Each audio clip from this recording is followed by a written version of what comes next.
क्या आप जानते हैं कि महिला नागा साधुओं का जीवन कैसा होता है? त्याग, तपस्या और साहस से भरा ये जीवन हर किसी के लिए प्रेरणा का स्रोत है। आज के इस वीडियो में हम जानेंगे कि ये साध्वी कैसे सांसारिक बंधनों से मुक्त होकर आध्यात्मिकता का मार्ग अपनाती है। तो आइए इस अनोखी कहानी की शुरुआत करते हैं। महिला नागा साधुओं का जीवन आध्यात्मिकता का ऐसा दुर्लभ उदाहरण है जो हमें यह समझने पर मजबूर करता है कि किसी लक्ष्य को प्राप्त करने के लिए अपनी इच्छाओं और सांसारिक बंधनों का त्याग कितना महत्वपूर्ण होता है। यह जीवन सिर्फ तप और साधना का ही प्रतीक नहीं, बल्कि साहस, आत्मसंयम और धैर्य का उदाहरण भी है। इस प्रकार का जीवन जीना न केवल शारीरिक रूप से कठिन है, बल्कि मानसिक और आध्यात्मिक रूप से भी चुनौतीपूर्ण है।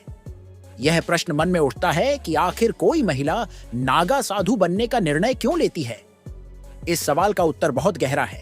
यह प्रेरणा उन्हें सामान्यतः उनके भीतर के किसी आध्यात्मिक आह्वान या भगवान शिव के प्रति असीम भक्ति से मिलती है। कई बार जीवन के कड़वे अनुभव, संघर्ष और दुख उन्हें इस ओर आकर्षित करते हैं। सांसारिक जीवन के दुखों से उबरने के लिए वे आध्यात्मिक मार्ग पर चलने का निर्णय लेती हैं। कई महिला नागा साधु अपने जीवन में पहले किसी गहरी व्यक्तिगत त्रासदी या संघर्ष से गुजर चुकी होती है।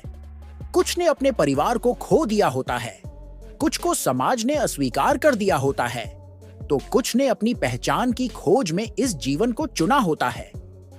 उनके लिए यह आध्यात्मिक यात्रा न केवल एक नई शुरुआत है, बल्कि स्वयं के अस्तित्व को पहचानने का मार्ग भी है। महिला नागा साधु बनने की प्रक्रिया सिर्फ त्याग और दीक्षा तक सीमित नहीं होती, बल्कि यह उनके जीवन में एक नई जिम्मेदारी की शुरुआत होती है। यह जिम्मेदारी है अपने शरीर और मन को साधना के अनुकूल बनाना। वे कठोर ब्रह्मचर्य का पालन करती हैं, जो उनके जीवन का आधार बनता है। ब्रह्मचर्य का पालन करना न केवल इच्छाओं पर काबू पाना है, बल्कि अपने भीतर की ऊर्जा को साधने का भी एक तरीका है।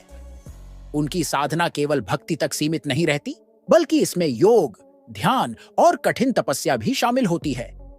वे रोज घंटों तक ध्यान करती हैं और अपने भीतर की शक्ति को जागृत करने की कोशिश करती हैं। उनकी साधना का एक महत्वपूर्ण हिस्सा मंत्र जाप होता है। यह मंत्र जाप उन्हें मानसिक और आध्यात्मिक शक्ति प्रदान करता है। भगवान शिव के प्रति उनकी अनन्य भक्ति उनके जीवन का केंद्र बिंदु होती है। महिला नागा साधुओं के लिए अखाद्या उनका नया परिवार होता है। अखाद्य में जीवन एक अनुशासन और समर्पण की परीक्षा है। अखाद्य में उन्हें साधना के नियम सिखाए जाते हैं और कठिन परिस्थितियों में जीने की आदत डाली जाती है। अखाद्य का हर नियम उनके जीवन को और अनुशासित बनाने के लिए होता है। महिला नागा साधुओं के लिए अखाद्य में विशेष स्थान होता है, जहां वे अपने गुरु के संरक्षण में साधना करती हैं। उनके गुरु ही उन्हें यह सिखाते हैं कि कैसे सांसारिक इच्छाओं से मुक्त होकर अपने जीवन को पूरी तरह से भगवान शिव को समर्पित किया जाए। अखाद्य का हर सदस्य एक परिवार की तरह होता है, जहां सभी एक दूसरे की सहायता करते हैं। महिला नागा साधुओं के जीवन में तपस्या का बहुत बड़ा महत्व होता है। वे तपस्या के माध्यम से अपनी आत्मा को शुद्ध करती हैं। उनकी तपस्या में कई बार ऐसे कठिन कार्य शामिल होते हैं जिन्हें आम इंसान करने की कल्पना भी नहीं कर सकता। वे जंगलों में अकेले रहकर ध्यान करती हैं, कठिन परिस्थितियों में जीवन यापन करती हैं और हर दिन अपने भीतर की शक्ति को पहचानने का प्रयास करती हैं। उनकी तपस्या का एक और पहलू यह है कि वे अक्सर कठोर मौसम और कठिन भौतिक परिस्थितियों में भी अपनी साधना जारी रखती है। ठंडी बर्फीली पहाड़ियों से लेकर तपते रेगिस्तानों तक वे हर जगह अपनी साधना करती हैं। यह सब उनके दृढ़ निश्चय और मानसिक शक्ति को दर्शाता है। समाज महिला नागा साधुओं को अलग दृष्टि से देखता है। उनकी कठोर जीवन शैली और त्याग उन्हें साधारण लोगों से अलग बनाता है। हालांकि समाज का हर वर्ग उनकी इस साधना और तपस्या को पूरी तरह से नहीं समझ पाता। महिला नागा साधुओं के लिए यह भी एक चुनौती होती है कि वे समाज में अपनी पहचान बनाए रखें। कुछ लोग उनके जीवन को सम्मान की दृष्टि से देखते हैं, तो कुछ इसे अजीब मानते हैं। हालांकि जो लोग आध्यात्मिकता को समझते हैं वे उनके त्याग और तपस्या का महत्व पहचानते हैं। कुंभ मेले में उनकी उपस्थिति समाज के सामने उनके महत्व को दर्शाती है। हाल के वर्षों में कई विदेशी महिलाएं भी नागा साधु बनने के लिए भारत आ रही हैं। इन महिलाओं का जीवन पहले भले ही भौतिक सुख सुविधाओं से भरा रहा हो, लेकिन वे अपने आरामदायक जीवन को छोड़कर इस कठिन साधना के मार्ग पर चलने के लिए तैयार होती हैं। विदेशी महिलाओं के लिए यह निर्णय और भी कठिन होता है, क्योंकि उन्हें न केवल भौतिक चीजों का त्याग करना पड़ता है, बल्कि एक नई संस्कृति और भाषा को भी अपनाना पड़ता है। उनके इस समर्पण और साहस को देखकर यह समझ आता है कि आध्यात्मिकता की कोई सीमा नहीं होती। महिला नागा साधुओं का जीवन न केवल उनकी व्यक्तिगत साधना तक सीमित रहता है, बल्कि वे समाज को भी आध्यात्मिकता का संदेश देती हैं। उनके जीवन से यह प्रेरणा मिलती है कि कैसे त्याग, तपस्या और अनुशासन से किसी भी कठिनाई पर विजय पाई जा सकती है।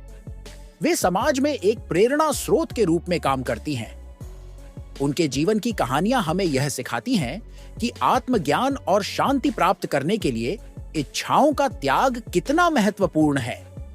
उनका जीवन यह भी सिखाता है कि असली खुशी और संतोष भौतिक वस्तुओं में नहीं, बल्कि आत्मा की शुद्धता और भगवान के प्रति समर्पण में है।